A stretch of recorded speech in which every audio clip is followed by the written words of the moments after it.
Towing it in to get it fixed. Let's go. Hold up. Gotta get you right. Come on inside. So now that we got this all going, brakes loose, time to get the tire out.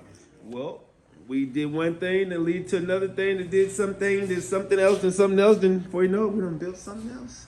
So he went from Road Glide to now we're going to Cafe Barbara Hot Rod.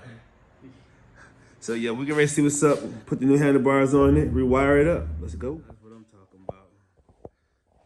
Started one thing and lead to another thing. Look at that. That chopper looking good.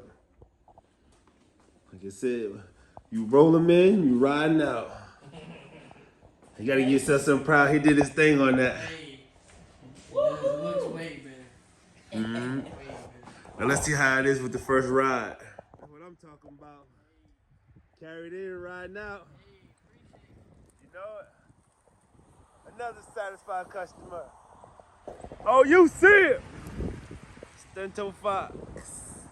We get him in, we get him out, and that's the e-bike.